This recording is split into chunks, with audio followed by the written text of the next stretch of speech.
First thing you want to do is make someone comfortable. You ready to go? Cheers. You may remember a couple years ago. It was like a year ago. We used to do coaches sitting on balls. Now we do coaches sitting on leather chairs. This isn't leather. It's not leather. This is not Actually, leather. I think it is leather. This isn't leather. Oh, No. it's pleather.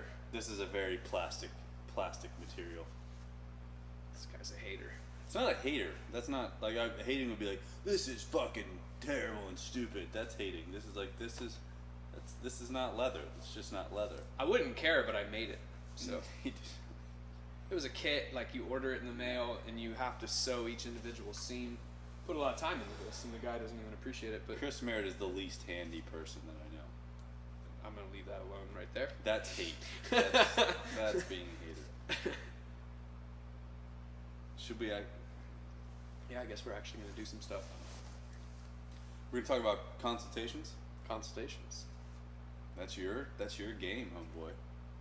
It is. So I don't think we announced it yet, but I also don't know when this video is. You did announce it. On the on podcast. the podcast, yeah. On the podcast. So if you listen to the podcast, and depending Pat on Davidson. when you see this video, it's on the Pat Davidson podcast. You'll either know or you're going to now know that we're doing a free webinar on new member onboarding, and maybe we'll come up with a more exciting name before then, but essentially, how do you take someone from interested in your gym to training in your environment successfully? So everything from literally making them feel welcome and comfortable to talk to you about typically sometimes pretty heavy subject material with regards to their background, prior training experiences, what's really bringing them in to see you, and not just the surface level things that they tell you. Among other things, taking all that information and using that to write them a program that's hopefully going to help take them from point A to point B. It's pretty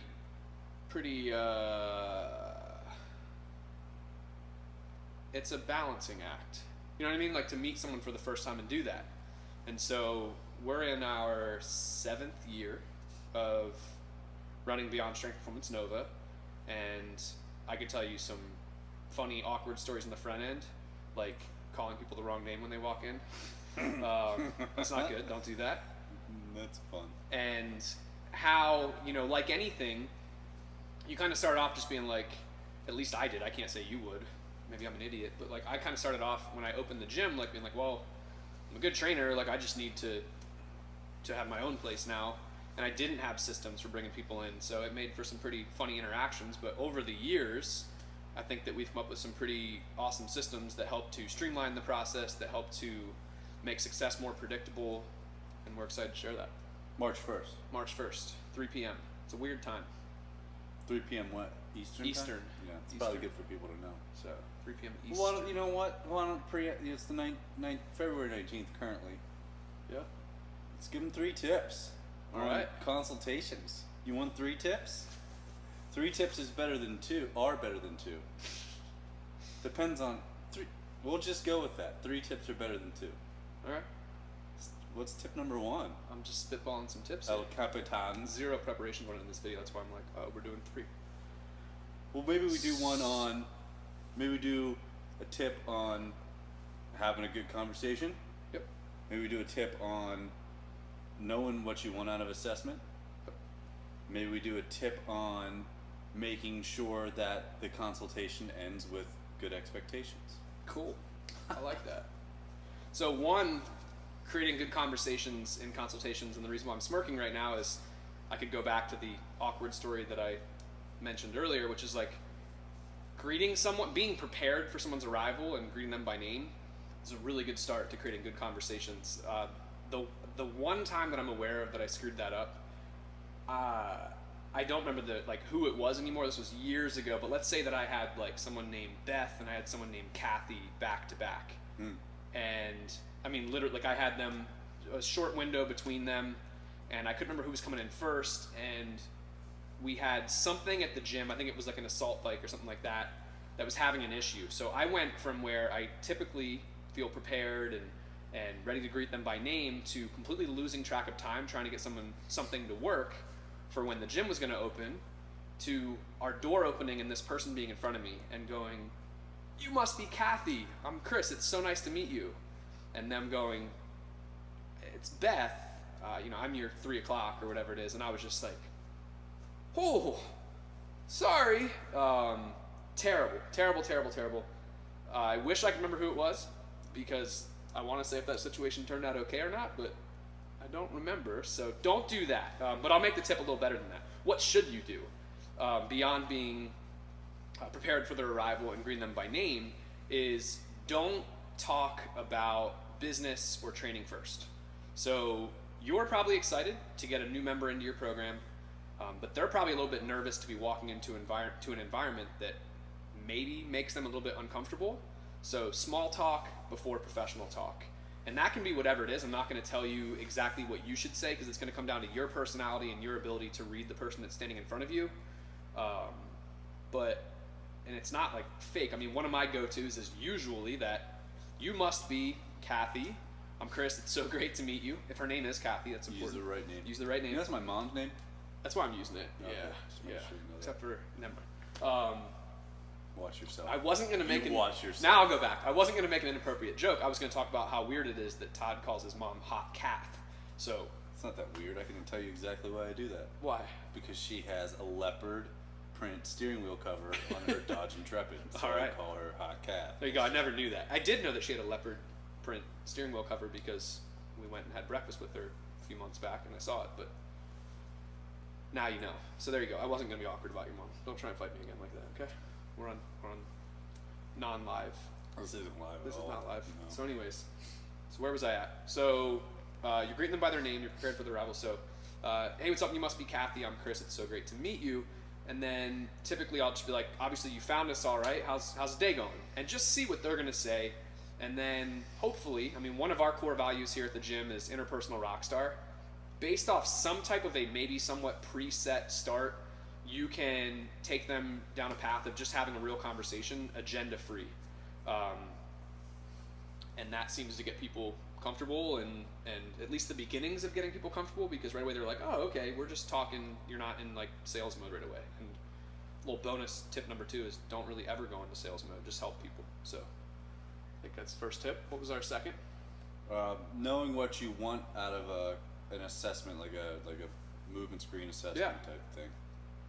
So knowing what you want out of it, because it is important to note that there's things that the client wants, which is probably just to start training and not to be sitting here doing all this stuff with you necessarily. And then there's what you want, which is to collect information. And for us, that is so that we can put them in the best position to be successful. And I mean that both figuratively and literally.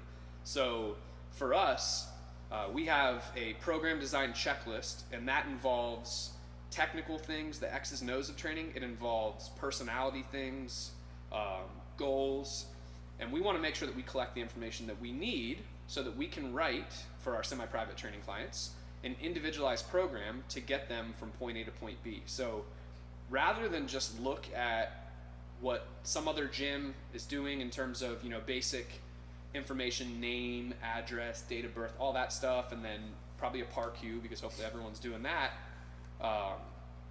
is figure out what information you actually want and need to collect from people to make the decisions that you need to make for writing their program. So for us, I mean, it's yes, the basic information that I just mentioned, but then I won't name everything. We can get into that during the webinar, but a couple weird ones that we do is we ask some personality questions, like how would your best friend describe you? And this is one that Todd actually recommended a while back. So like I said, we've been doing this 7 years, and we've probably only been doing that for the last maybe year and a half. And at first I was like, man, this is gonna be interesting to see how this goes. And it is interesting because a lot of people will leave it blank. The question makes them somewhat uncomfortable. And that's okay. When we come back around and we're able to say, hey, I noticed you left that blank. What's up with that? Is right away, we're showing that we're actually reading that paper. Because I think a lot of times they go to gyms and it blows my mind because I used to see this when I worked in some big box gyms. They would have people fill out paperwork and they would just toss that thing to the side and take them through some pre-set circuit that was made to make people feel like they're really out of shape so they can go and sell them personal training. And that's probably what a lot of people's expectations are. So when we can, one, say, hey, I noticed that you left this part blank, let's talk through that a little bit. a lot of times people chuckle. One, maybe they're excited that you noticed something. Two, they chuckle and they're kind of like, oh, blah, blah, blah. And they'll give you some reason why. But pay attention to what that reason is, reflect it back to them. So let's say that they left it blank and you're like, hey, what's up with that? You left it blank, you're like, oh, I don't know, my best friend would probably just say that I'm goofy. I don't know how it's going to help you. That's something that someone said to me recently. And you're like, awesome. Well, I can explain to you how that might help you, but can you expand that a little bit? Why would they call you goofy? And then they're like, well, I always like to have a good time. I have a pretty serious job. And when it's time to hang out with friends and do things outside of work, I like to be pretty loose and make people laugh and laugh myself. And so you went from them not giving you anything to all of a sudden giving you quite a bit of information about their personality that you can take mental note and physical note of that personality trait, so that whenever you're actually coaching them on the floor, you aren't treating any two people the same. You can start to figure out, all right, this person's pretty goofy, you can joke around with them. You might learn that someone else is a very data-driven, X's and O's, tell me what to do, I don't care about anything else, the social aspect of your facility or whatever, and vice versa, you're going to want to treat them a little bit differently. So one example of how we do some pretty weird stuff on our program, or on our intake forms, but whatever it might be for your facility, collect the information that you need to put people in the best positions to be successful, figuratively and literally, and onward. Third one. You ready for 3? I'm ready for 3. Are you? They're. It's not like they can interact, because that's not. They can't interact with me. So, you want to do 3? We'll do 3, yeah. Oh, okay. Need more energy. So 3 would be giving people what expectations, like what happens next, making sure that. You all right, dude? I just choked a little bit. Clear expectations. First, I want to say that Todd has a memory like a sponge, because I would have made up 3 and already forgotten by now, and I'd be making up new ones. And if he was me, and he wouldn't even notice, probably. That probably didn't make sense, but anyways. So clear expectations. Yeah. There's a couple ways that we do this. We try to do this from the onset of meeting them. After we get through the small talk on the front end, we make our way to, we actually have a consultation room. I'm pointing like you can see, but I can't turn the camera from here. It's right next to you, figuratively, where you're standing on video or seated watching this. To your left is a room with a window that overlooks our training floor. And after the small talk, we make our way in there and we start to get to the formal stuff, the paperwork. But during that time, I make sure as we make our segue into there that I let them know what we're going to do today. Because even though they got this information in a couple ways, there's an email that goes out before they come in that says click here. There's a link in there that says click here to learn more about our assessment process, and they can read everything they're going to do before they come in, or like the about of what they're going to do before they come in. So that should set their expectations. Then I'm telling them that again as we're making our way into that room. Just, hey, just so you know what we're going to go through today. Did you see the email? And depending on what they say, I may tell them everything again. And then just throughout the process, I continually check in on that and remind them where we're going next. And then the big one is at the end of that initial intake session is that I set expectations for what's next. I schedule their next session, which for us is what we call a personal orientation session, whereas that first one was all about collecting information on them. Like I said, the information to put them in the best positions. And that would be the forms, it would be the movement assessment, maybe some pictures, whatever it may be. And their second time they come in, they're going to go through a personal orientation session, which is really about them coming in and getting comfortable navigating our environment. So I let them know about that session being next. I see if they have any questions about that, and I give them a brief overview of what that question entails. And Todd doesn't know this yet, but out of this weekend doing a bunch of work, I was like, holy crap, there's a little bit of a gap here. I'm working now on putting the information about that session into an email that would be in a follow-up to their initial one. So I didn't know. He didn't know. I had no idea. Surprise. And that carries throughout every level of what we're doing. Because even whenever they come in for their personal orientation session, it's the same. When they walk in the door, there's a coach, again, ready and waiting for their arrival and greeting them by name. and giving them a quick synopsis of what they're going through that day again. I don't think they can ever hear that information too much, because fear of the unknown can really freak a lot of people out, or just the unknown can freak a lot of people out. But People are scared of the dark. Scared of the dark. Todd's scared of the dark, but No. a lot of people aren't. So I'm usually armed. plus it's not dark in the gym, so It makes me not as afraid because I'm usually armed. are you though? Yeah. Huh. Yeah. Are you armed right now? Okay. So, in terms of setting expectations, have clear conversations about what's to come. Check in on if they have any questions at all times, and people should be pretty happy and not really have fears about what's to come next. We'll see you on March 1st. 3 tips. March 1st. Oh, 3 p.m. there were 3 tips, but we'll see you March 1st for the the webinar. Yeah. This is real nice. Todd's done. I'm done. He freezes when he's done. I'm done. All right. I'm done.